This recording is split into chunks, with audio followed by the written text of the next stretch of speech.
আমরা আজকে ৭৭তম Republic day পালন করছি। আমার এই বাচ্চাটা ছাত্র নাসির, হাফেজ নাসির, এই দিন সম্বন্ধে অন্য কথা বলে গেল। বন্ধুগণ, আজকে এই মাদ্রাসার বাচ্চা যে কথা বললো, মান্যগণ্য ব্যক্তি যারা আছেন এরা চিন্তা ভাবনা করবেন এই বাচ্চাটা কি বলে গেল। চলছে দেশকে কারা স্বাধীন করেছিল? দেশ কি শুধু কোন একটা সম্প্রদায়ের মানুষ স্বাধীন করেছিল নাকি স্বাধীন করেছিল? বন্ধুগণ, আজও মাদ্রাসার জন্য আগুন তোলা হয়। আমি এই সম্বন্ধে দুটো কথা বলবো। আপনারা জানেন যে দিল্লিতে যে ইন্ডিয়ান গেট আছে, সেই গেটেতে আপনার ৯২,০০০ উপর শহীদের নাম লেখা আছে, যেখানে আমরা শুনেছি জানি ৬৫,০০০-এর বেশি নাকি মুসলমানদের অবদান বলে শেষ করা যাবে না। কিন্তু এক শ্রেণীর মানুষ আমাদেরকে ইতিহাস পাতা থেকে মুছে যেতে চাইছে যে মুসলমানদের কোনো অবদান নাই। বন্ধুগণ, মুসলমানরা তো অনেক দূরের কথা, আপনি জানেন না এগুলো আমাদেরকে অবদান আছে। যাদেরকে এক শ্রেণীর মিডিয়া যাদের জন্য আগুন করে বাজে, কেউ আবার কোরআনের বিরুদ্ধেও কথা বলে। বাণী আমরা যে বাচ্চাদেরকে মাদ্রাসায় কোরআন শিক্ষা দিই, নবী হযরত মুহাম্মদ সাল্লাল্লাহু আলাইহি ওয়াসাল্লামের যে হাদিস শিক্ষা দিই, সেখানে শান্তির বাণী আনি, সে কোরআনের উপর হাত তোলা হচ্ছে, কোরআনের সৌন্দর্য নষ্ট করা হচ্ছে। আপনি জানেন না কোরআনের মধ্যে কি বলা আছে? আল্লাহ তাআলা কোরআনের মধ্যে বলছেন, আপনি তো বলছেন যে কোরআন বলছে মানুষকে ধরো আর মারো, অমুসলমানদের দেখো আর মারো। আপনার তো জানাইনি, আপনি বিকৃত কথা বলছেন, কোরআনের বিরুদ্ধে কথা বলছেন, মানুষের মস্তিষ্ককে আপনি বিকৃত করতে চাইছেন। আপনি বা আপনারা জানেন না যে কোরআন বলছে যদি কোনো পৃথিবী মানুষকে কষ্ট দেয়, মেরে ফেলে, সে যেন সমগ্র পৃথিবী মানুষকে মেরে ফেললো, কষ্ট দিল। আবার কোরআন এই কথা বলছে পরের আয়াতে, যদি কোনো পৃথিবী মানুষকে যদি শান্ত রাখে, শান্তি দেয়, তাদের শান্তি পৌঁছায়, আমান পৌঁছায়, তার ভালাই চায়, সেই জন্য সমগ্র পৃথিবী মানুষের ভালাই চাইল। যে কোরআন এত সুন্দর কথা বলতে পারে, এত সুন্দর বাণী, আপনি কি করে আগুন করতে পারেন কোরআনের বিরুদ্ধে? বন্ধু, আপনার কতটুকু আপনার স্বাধীনতা, দেশ স্বাধীনের ব্যাপারে আপনার কতটা হিস্সা আছে? ইতিহাস ঘাটা হোক, আমরা ইতিহাস ঘাটি। আমরা মাদ্রাসাওয়ালা শুধু কোরআন হাদিস পড়াই না, আমরা ইতিহাস জানি, আমরা ইতিহাসকে ঘাটি। যেই দিন ভারতবর্ষ পরাধীন হয়েছিল, সেই দিন আপনি কোথায় ছিলেন? আপনারা কোথায় ছিলেন? সেই দিন কেউ এই মাদ্রাসাওয়ালা, আল খিল্লা টুকপান্নাওয়ালা, ইনারাই আওয়াজ তুলেছিলেন। যেটা আমাদের সেক্রেটারি বলে গেলেন শাহ ওলিউল্লাহ মুহাদ্দিস দেহলভী রহমতুল্লাহ আলাইহি, উনি আওয়াজ তুলেছিলেন 1803 খ্রিস্টাব্দে, যে দেশটা আজকে ব্রিটিশ হাতে চলে গেল, এই দেশকে দেশ পরাধীন হলো, দেশকে আমাদের স্বাধীন করতে হবে, ব্রিটিশদের হাত থেকে দেশকে আমাদের উদ্ধার করতে হবে।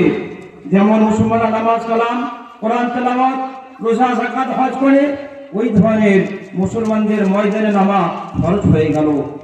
বন্ধুগণ, একে একে অনেক বড় ইতিহাস আপনারা জানেন। হাজার ওলামা তিনারা সাড়া দিয়েছিলেন, দেশের বিভিন্ন প্রান্তে ছড়িয়ে গিয়েছিলেন, তুলেছিলেন, মানুষকে বুঝিয়েছিলেন, মানুষ সাড়া দিয়েছিল। মানুষ বলতে শুধু মুসলমান নয়, তো আলেম ওলামারা তিনারা মুসলমান অমুসলমান সকলের দ্বারে দ্বারে তিনারা গিয়েছিলেন এই দেশকে স্বাধীন করার জন্য। আমরা জানি নেতাজি সুভাষচন্দ্র বসু, তিনি হোসেন আহমদ মাদানী রহমতুল্লাহ আলাইহি, তিনাকে যেরকম ছাত্র শিক্ষকের কাছে হাঁটু এ করে নতজান হয়ে বসে থাকে, অনুরূপ ভাবে তিনি হোসেন আহমদ মাদানী রহমতুল্লাহ কাছে গিয়ে ওরকম বসে থাকতেন।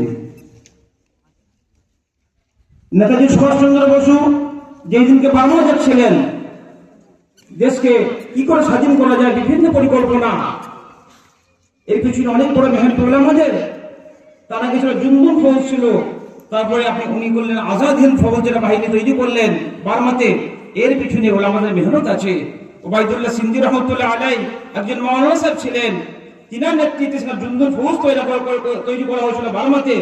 পরবর্তীতে সেটা আবার আজাদ হিন্দ ফৌজ নামে তখন আবার তৈরি হয়, সেটা নেতৃত্ব দিয়েছিলেন নেতাজি সুভাষচন্দ্র বসু। বন্ধুগণ, সেই নেতাজি সুভাষচন্দ্র বসু তিনি এখান থেকে যাচ্ছেন, একজন মৌলানা সাহেবের ড্রেস পরে, জিয়াউর রহমান নাম তিনার, এটা কে দিয়েছিলেন? বন্ধুগণ, আপনি জানেন এটাও মাদ্রাসাওয়ালা অর্থাৎ উলামাদের আলেমদের নামটা দেওয়া। মাওলানা ড্রেস যে করেছিলেন এই মাদ্রাসাওয়ালারাই করেছিলেন, পরিকল্পনা মাদ্রাসা থেকেই হয়েছিল।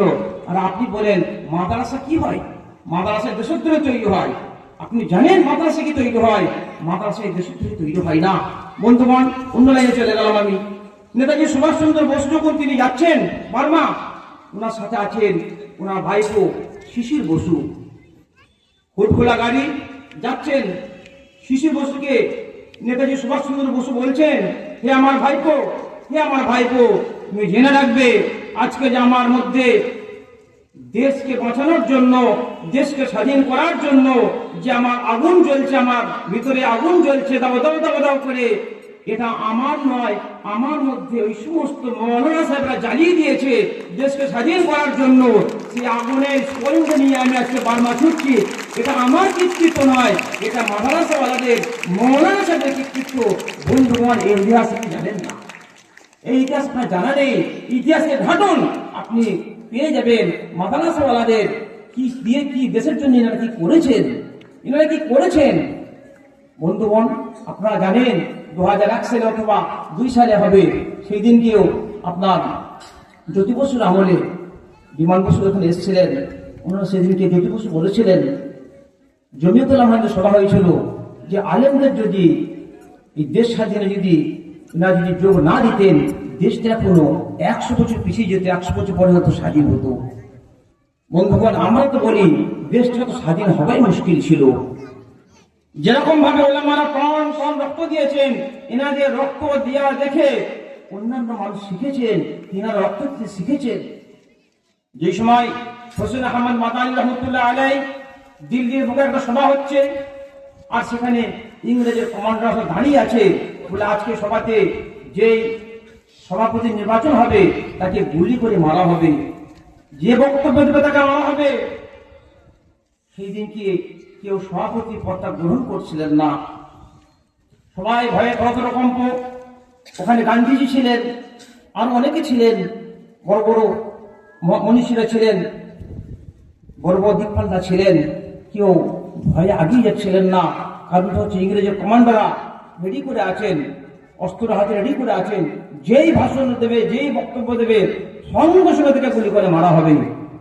বন্ধুগণ, মানুষ যখন ভীত সন্ত্রস্ত, কেউ কথা বলে যাচ্ছে না, ওই সময় ওই আলখেল্লা মৌলানা হোসেন আহমদ মাদানী রহমতুল্লাহ আলাই তিনি বললেন, আজকের দিনে আমি হচ্ছি সবার সভাপতি, আর আজকের দিনে আমি বক্তব্য শুরু করব।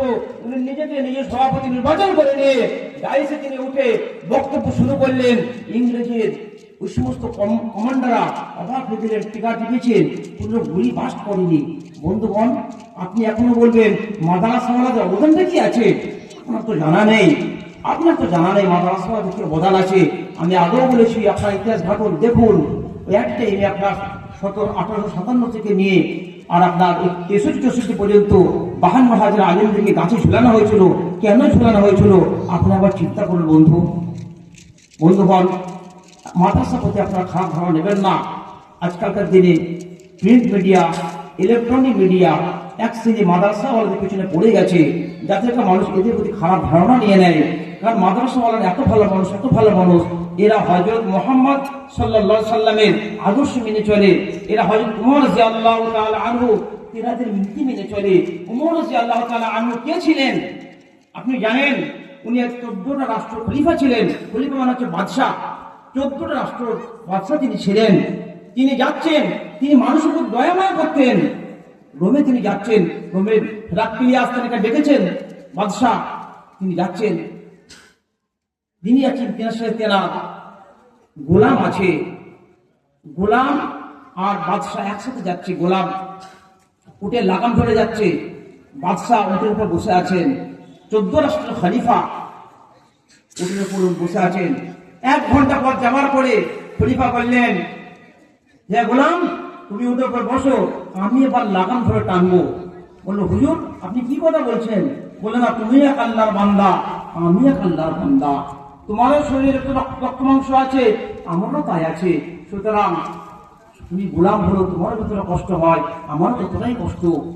সুতরাং কথা কাটাকাটি করে হলো, খালি তর্ক বিতর্ক হলো, কিন্তু বাদশাহ কোনো ভাই মেনে নিলেন না, বলো লাগাম আমি ধরবো, বস্তু তোমাকে হবেই। পালা করে নিলেন যে 1 ঘন্টা আমি চালাবো, 1 ঘন্টা তুমি চালাবে, 1 ঘন্টা তুমি লাগাম ফেরত টানবে, আর 1 ঘন্টা আমি বসবো, আর তারপর আমি লাগাম ফেরত টানবো, তুমি বসবে।